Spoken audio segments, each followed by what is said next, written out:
I don't want to change job right now, so I don't think coaching is for me. That is a sentence I hear more often than you might imagine. I also hear comments like, well, it's not the right time to make any changes at the moment. I just hang on a while longer and see what happens. This happens usually after we have had a rather long and meaningful conversation about what someone longs for, what they want more time for, or what they feel that they're holding back and want to step forward more fully into. And I find it interesting because this response rarely comes from a place of certainty.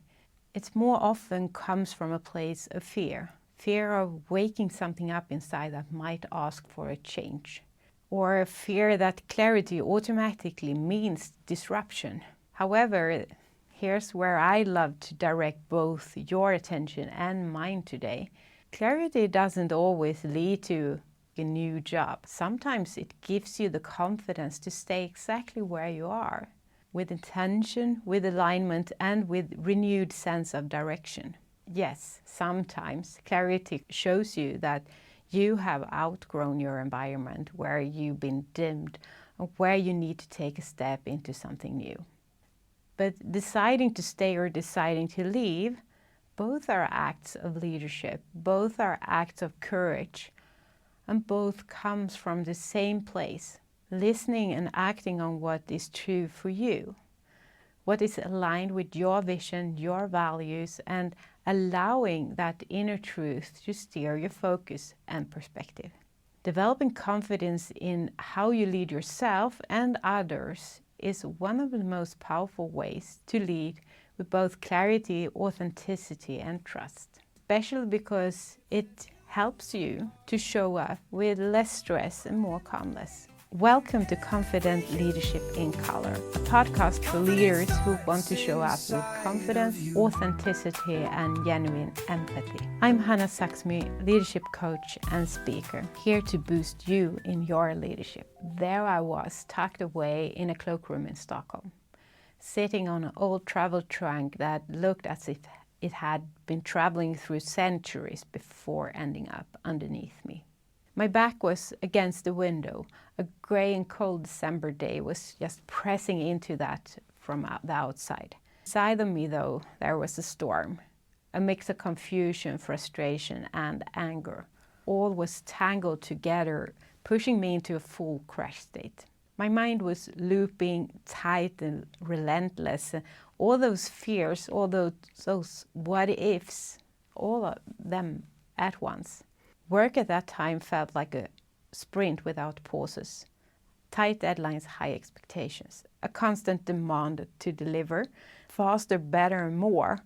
So being at this leadership and coaching training felt like a rare breath, a moment I had been waiting for months, a much needed pause to reconnect with myself and with what I longed to develop. And then the call started. My phone lit up again and again and until I stepped out to answer it.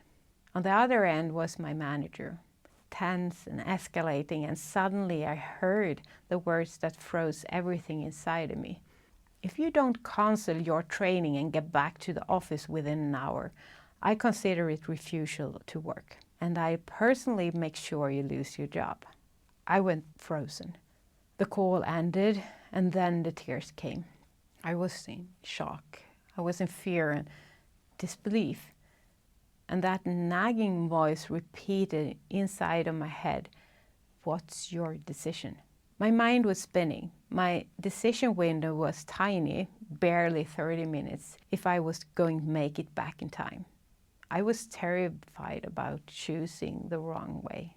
In that moment, what I wanted more than anything was clarity. I longed for steadiness, for something inside of me to cut through the storm. I wanted to feel anchored again, to reconnect with a version of me who knew how to lead, who trusted her judgment, who made decisions from a grounded place. Now I just was drifting, and I would like to have the version of me who could say with confidence, "I'm on the right course." I didn't have the words for it then, but looking back, my desire was simple. I wanted direction and alignment. not from the outside, but from within. However, the more I stayed in my head, looping those questions, what's the right decision, two different fears started to show up. One side, there was the fear of losing my job, fear of disappointing my team, fear of making a choice I couldn't undo. On the other side, there was the a bit different fear, the fear of down-prioritizing myself again, the fear of not investing in my own development, the fear that I would just rush back to work and leave this training for another time that might never come. The fear of becoming disappointed in myself for not choosing me. And those two fears pulled me in opposite directions, and I felt paralyzed. What if staying meant I was irresponsible? What if leaving meant I was abandoning myself again? And what if the consequences were worse than I imagined? In one sense, it felt like I was in a parallel universe. I was suddenly just picked up and led away by one of the assistants, almost as someone had just reached into the chaos and guided me out of it. The assistant, she took me to a quieter place in the building, a small, calm corner where the noise in my mind softened just enough for me to start breathing and settle a bit. When my tears finally slowed and my breath steadied, she looked at me and asked, "Would you like me to do the exercise the others are doing? I can guide you." I didn't know what the exercise was, but before my mind had a chance to spiral again, I heard myself say, "Yes, why not?" She nodded and said, "Well, through this exercise, you'll define your passion, what drives you, your vision. We take it step by step." I think inside of me I was confused, but I said, "Oh yes, this is what I need." The exercise itself was simple, clear, and unexpectedly grounding. And as she guided me through each step, something shifted. The fog inside me began to lift. My breathing deepened. My thoughts looped less around fear and more around what I was discovering. Then I found myself standing a little taller, tears still on my cheeks, but now from relief rather than fear. And a smile broke through as I heard myself say, "Through developing, challenging, creating change, that's what gives me energy and joy." It felt like a light switching on. For the first time that day, I could see my long-term direction, where I truly wanted to go. I saw what mattered. I could feel myself being the leader I wanted to be. And my values came back into focus, clear, strong, and steady. And with that, the decision that had felt impossible minutes earlier became unmistakably clear. I was meant to stay in that training, to stay aligned with who I am, even if there was a risk of losing my job. It wasn't certainty, it was something deeper. It was an inner knowing. That moment taught me something I've carried with me ever since. Clarity doesn't always mean change. Sometimes it gives you the confidence to stay. I didn't stay out of fear. I stayed because I knew I was in the place where I needed to grow, to continue delivering value and moving towards the direction I wanted to go. Clarity at that point anchored me, gave me a calm confidence that this was the right decision. It strengthened me, it aligned me. And yes, returning to the office 2 days later, I still had my job and a much deeper confidence in how I could lead myself and my team, which later showed in our results. But life brings us to crossroads more than once.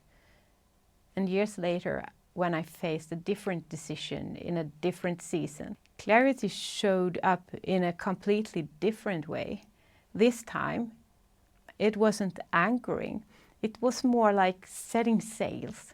It showed me with the same softness and clearness that I had outgrown the environment I was in, that I was being dimmed, that staying would not allow me to be the most authentic version of myself because the values around me no longer matched my own, and that stepping into a new setting was necessary to show myself that I was the captain of my ship, not just following along.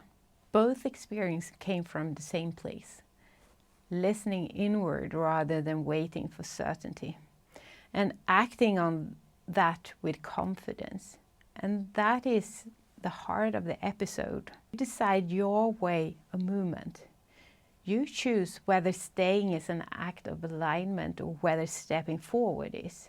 Neither is better and neither is braver. Both require two things: clarity on what matters and the confidence to trust your decision. That decision to remain at the training, to stay rather than rush back to the office, is something I see as a foundational to the work I do today. It shaped the way I develop leaders through the confident framework.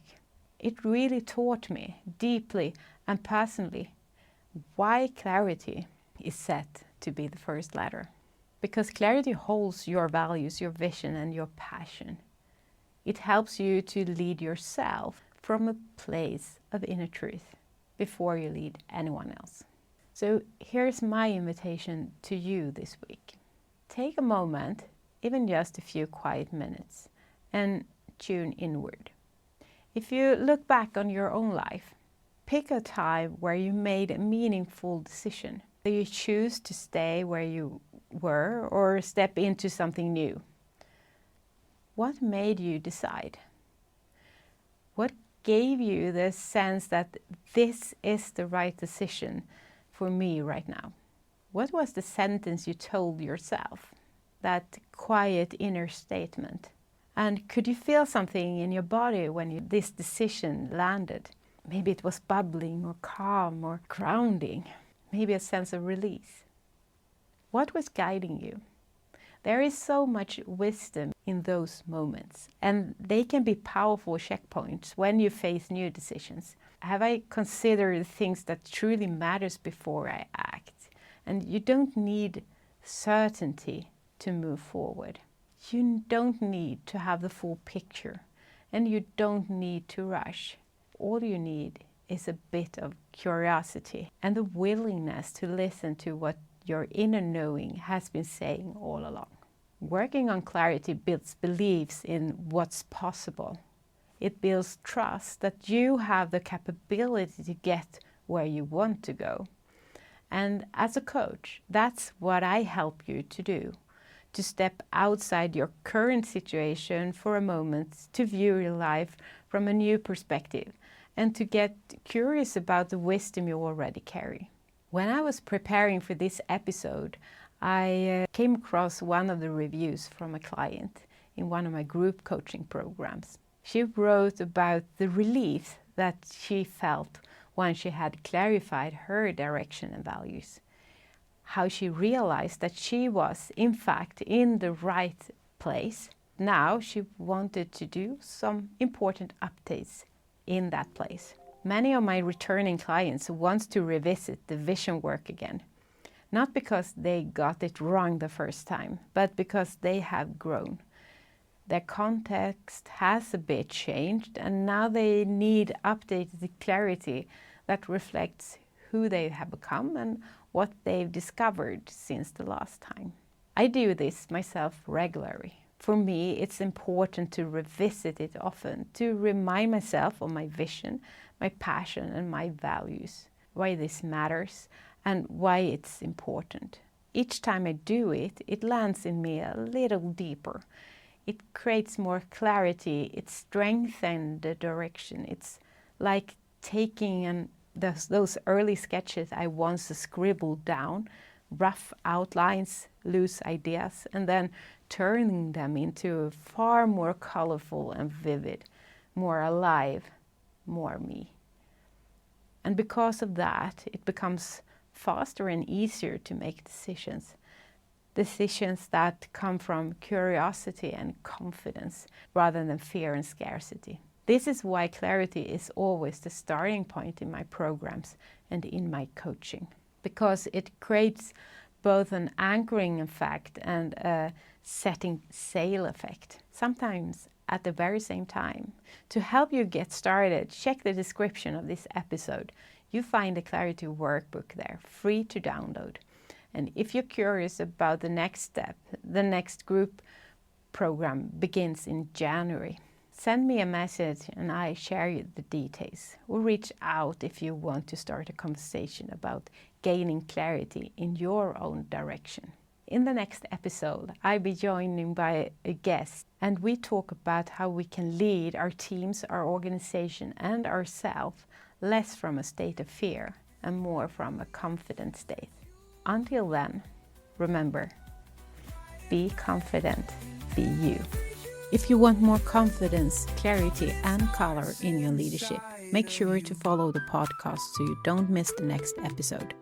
A new one drops every week to lift you, guide you, and boost your leadership journey. And you know what? You can get confidence boost in your mailbox as well. Check the description for all the details you need. Talk to you again soon. Be confident, be you.